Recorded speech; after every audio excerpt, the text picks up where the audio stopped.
What's happening, fam? L.A.R. movement still moving. Book is entitled Lessons from a Non-Custodial Father at Amazon Kindle and CreateSpace. Link will be in the description box below as usual. This video is entitled Gender Economics, more so from a male point of view, so let's get it in. We don't necessarily talk about the bean counting of genders in economics. And this is what I mean. Men and women are different when it comes to grooming. What is the economics? What is the spending of men and women? When men groom ourselves, we get haircuts, shape ups, and stuff like that. That's pretty much what we do as far as grooming concerned. Women, they get their hair done, they get their nails done, hands and feet. Sometimes at the same time, sometimes different times. Eyebrows. Waxings, stuff like that. So we spend completely differently, right? And we don't talk about this. This creates a rift between us economically, and I'm getting into the whole thing. When it comes to shopping, you just walk into any store, any clothing store. The men's section is over here. The women's section is everywhere else. So that lets you know who's buying all of these clothes. So economically speaking, we have a difference in shopping for clothes. And not to mention, taste and price, okay? Shoes, same thing. That's still clothes. When it goes into, how can I say this? And you put accessories with that too. Homes. What men are more minimalist. Women need all of these extra comforts, all these extra colors and paints and sets and feels and all of that stuff. So economically speaking, they usually spend more money. Upkeep. Men are traditionally, and that's why I did it traditionally, because that's getting out of hand now. There are more men who are actually spending money on landscaping and plumbing and tiling and flooring and roofing and countertops and all that other stuff, because they don't know how to do it no more. So that's what that is. But that's the spending on that. Also, actually, neighborhoods, gender economics. Men are more likely to be in a less safe area because we're men and we don't care. We could pay a little cheaper to be in a not so nice area because we can take care of ourselves better physically.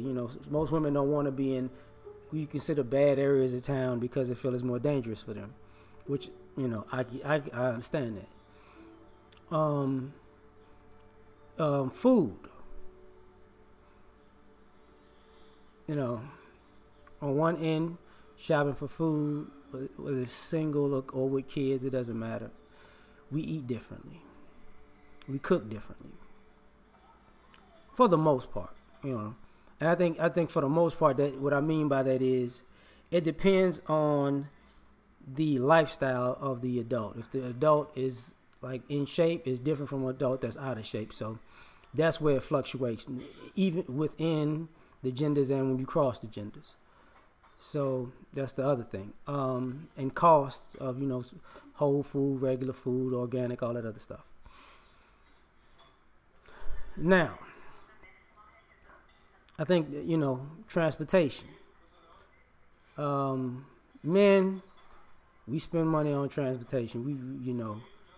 We like cars more than women like cars, but I would say we may like more pickup trucks, sports cars. Women like more luxury cars and, status things, maybe status and economy, So that's the thing. Now let's get into the economics of the back and forth. when it comes to spending on the opposite sex, the gender economics of that is basically, men are always supposed to be spending on women, and women are rarely supposed to be spending on men. That's which becomes an economic problem. If a man takes on a woman, he has to take on the responsibility of everything involved with this woman for some odd reason. And I think it's a problem.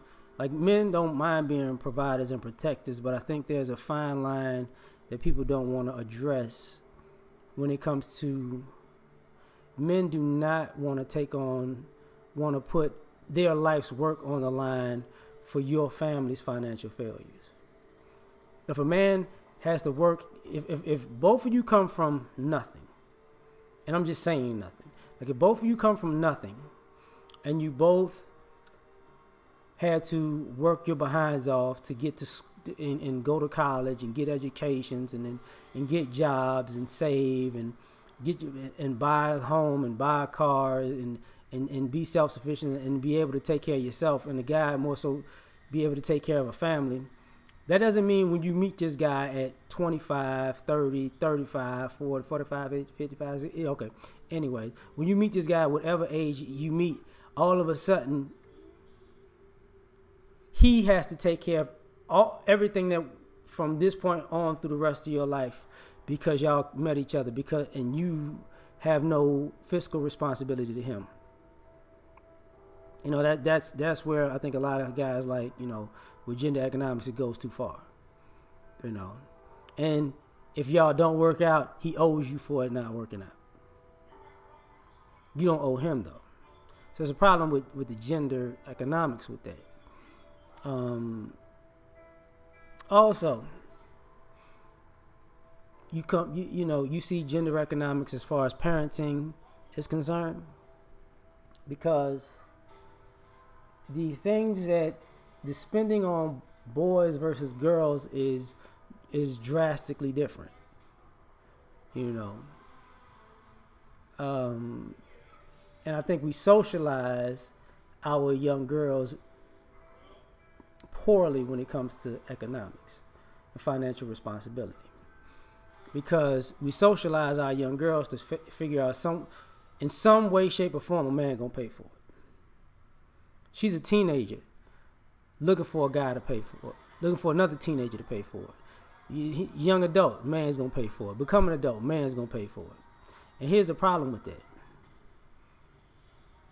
you have these people with who are entitled, and some of them have over expensive taste, but they're very cheap.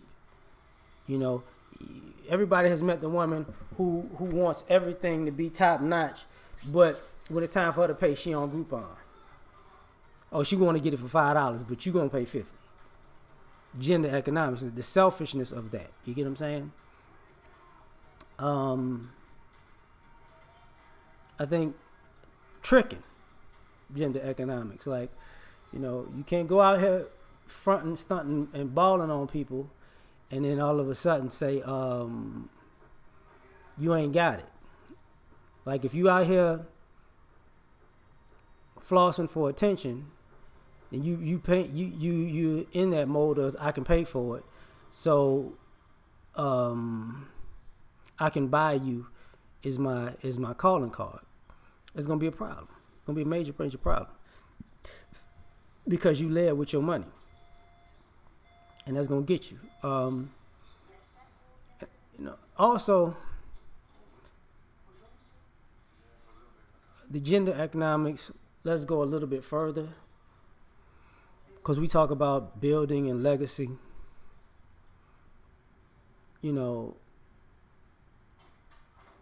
When it comes to planning a future for your children and grandchildren, the economics of that is all messed up, because people don't want to admit that they're spending their children's and grandchildren's inheritance away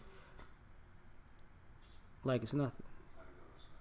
And you can put it on whatever gender you want. I'm just saying it's gender economics.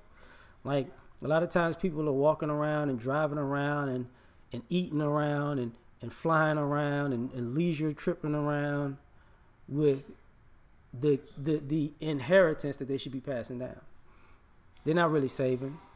They're not making sure that these people are gonna have money for for college or to start a business, because they're not looking at it that way.